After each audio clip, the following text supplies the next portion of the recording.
Raj TV viewers எல்லாருக்கும் வணக்கம் and welcome to our show சரித்திர நாயகன் சிவாஜி கணேசன். இந்த நிகழ்ச்சியில் சிவாஜி அவர்களுடைய ஃபிலிம் கெரியரில் நடந்த பல இன்ட்ரெஸ்டிங்கான விஷயங்களை நம்ம பார்த்துக்கிட்டு இருக்கோம். அந்த வரிசையில் இன்னைக்கு எபிசோட்லையும் பல சுவாரஸ்யமான அப்டேட்ஸ் உங்களுக்காக காத்துக்கிட்டு இருக்கு. வாங்க நிகழ்ச்சிக்குள்ளே போகலாம். நடிகர் திலகம் சிவாஜி கணேசன் அவர்களின் திரைப்பயணத்தில் புனர்ஜென்மம் 1961 வெளிவந்த தமிழ் திரைப்படமாகும். RS மணி அவர்களின் இயக்கத்தில் வெளிவந்த இந்த திரைப்படத்தில் சிவாஜி கணேசன் அவர்கள் பத்மினி, ராகினி, கண்ணாம்பா, சுந்தரிபாய், KA தங்கவேலு, TR ராமச்சந்திரன் மற்றும் பலரும் நடிச்சிருந்தாங்க. இந்த படத்தை விஜயா ஃபிலிம்ஸ் நிறுவனத்தின் கீழ் NS திரவியம் தயாரிச்சிருந்தாரு. இவர் NS கிருஷ்ணனுடைய சகோதரர். இந்த படத்தை அமெரிக்க தமிழ் திரைப்பட தயாரிப்பாளர் LSR டங்கனிடம் பயிற்சி பெற்ற RS மணி இயக்கியிருந்தார். அமியா சக்கரவர்த்தி எழுதிய கதைக்கு திரைக்கதை வசனத்தை CV ஸ்ரீதர் எழுத உருவானது புனர்ஜென்மம் திரைப்படம். அலோசியஸ் வின்சென்ட் ஒளிப்பதிவாளராகவும் நடன இயக்குனராக மாதவன், ஹீராலால் மற்றும் சோஹன்லால் ஆகியோர் பணியாற்றினாங்க. புனர்ஜென்மம் திரைப்படம் குடிப்பழக்கத்தின் ஆபத்துக்களை எடுத்து காட்டும்படி அமைந்தது. ஷங்கர் கேரக்டர் பார்வதியை காப்பாற்றி அவளுக்கு புதிய வாழ்வை அளிப்பது படத்தின் தலைப்பை பிரதிபலிக்கிறது. சரியாக 62 வருடங்களுக்கு முன் 1961 ஏப்ரல் 21 வெளியான படம் தான் புனர்ஜென்மம் திரைப்படம். புனர்ஜென்மம் திரைப்படத்தில் சிவாஜி அவர்கள் சிலைகள் செய்யும் ஷங்கர் அப்படின்ற கேரக்டரில் நடிச்சிருப்பாரு. ஷங்கருடைய குடிப்பழக்கம் அந்த குடும்பத்தின் நிம்மதியை குலைக்கும். அவன் மீது காதல் கொண்ட கிராமத்து பெண் பார்வதியாலும் ஷங்கரை திருத்த முடியாது. ஷங்கரை திருத்தும் முயற்சியில் அவனிடமிருந்து அடியும் பெற்றுக்கொள்வாள். இறுதியில் ஷங்கரே தனது நிலைக்கு வருந்தி சென்னைக்கு போய் குடிப்பழக்கத்திலிருந்து மீள்வான், பணமும் சம்பாதிப்பான்.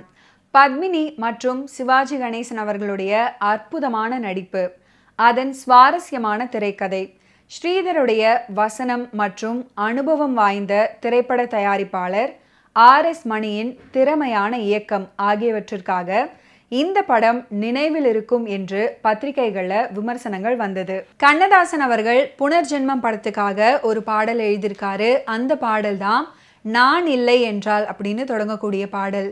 சீர்காழி கோவிந்தராஜன், S ஜானகி மற்றும் AV சரஸ்வதி அவர்கள் இந்த பாடலை அற்புதமாக பாடியிருப்பாங்க. பார்வதியுடைய அண்ணன் மனைவியாக வரும் காமாட்சி படத்துடைய இன்னொரு முக்கியமான கதாபாத்திரம். பார்வதி மேல் வன்மம் கொண்ட காமாட்சியின் திமிர் லாட்ரியில் ₹1,00,000 பரிசு விழுந்த பிறகு மேலும் தடித்து போகும். அவளது மகள் புஷ்பாவிற்கு டியூஷன் டீச்சரின் மீது காதல் ஏற்படும். பார்வதிக்கு பக்கத்துணையாக இருப்பது புஷ்பா மட்டுமே. ஷங்கர் சென்னையில் இருக்கும்போது அவங்களுடைய வீட்டை ஏலத்திற்கு கொண்டு வருவாள் காமாட்சி. இது ஷங்கருடைய தாயை கடுமையாக பாதிக்கும். ஏலம் நடக்கும் கடைசி நேரத்தில் பணத்துடன் வரும் ஷங்கர் வீட்டை மீட்டாலும் தாயை காப்பாற்ற முடியாமல் போய்விடும். இதற்கிடையில் பார்வதிக்கு வேறு ஒருவருடன் திருமணம் நிச்சயமாகும். ஷங்கரின் மீதான காதலால பார்வதி விஷம் குடித்து தன்னுடைய உயிரை மாய்த்து கொள்ள முனைவாள். ஷங்கர் கடைசி நேரத்தில் அவங்கள காப்பாற்றி 2 பேரும் ஒன்றிணைவார்கள். கிளைமேக்ஸை மனதில் வைத்து படத்துக்கு புனர்ஜென்மம் அப்படின்னு பெயர் வச்சிருக்கிறாங்க. குடியின் கொடுமையை படத்தில் பிரதானமாக காட்டியிருப்பாங்க. படத்தின் கதை காட்சிகளில் பழமை இருந்தாலும் ஸ்ரீதருடைய திரைக்கதை வசனம் அதை மறக்கடித்தது. ஆனாலும் படம் எதிர்பார்த்த வெற்றியை பெறவில்லை. அதற்கு சிவாஜி கணேசனின் படங்களே காரணமாக அமைந்தன. புனர்ஜென்மம் திரைப்படம் 1961 ஏப்ரல் 21 வெளியாவதற்கு முன்பு 1961 மார்ச் 16 சிவாஜி கணேசன் அவர்களுடைய பாவ மன்னிப்பு திரைப்படம் வெளியானது.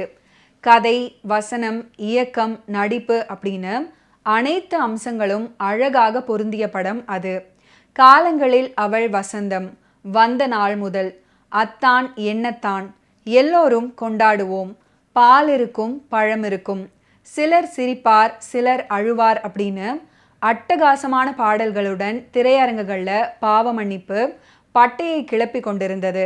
அப்படி அரங்கு நிறைந்த காட்சிகளாக படம் ஓடிக்கொண்டிருந்த 37வது நாளில் புனர்ஜென்மம் திரைப்படம் வெளியானது. புனர்ஜென்மம் வெளியான 31வது நாள் சிவாஜி கணேசன் அவர்களுடைய எவர்கிரீன் திரைப்படமான பாசமலர் திரைக்கு வந்தது. புனர்ஜென்மத்துக்கு முன்னால் பாவமன்னிப்பு, பின்னால் பாசமலர், இந்த 2 மெகா ஹிட் படங்களுக்கு நடுவில் சிக்கி புனர்ஜென்மம் தள்ளாடியது. பாசமலர் திரைக்கு வந்தபோது பாவமன்னிப்பு 68வது நாளாக ஓடிக்கொண்டிருந்தது. இந்த 2 படங்களுமே 175 நாட்கள் ஓடி சாதனை படைத்தன.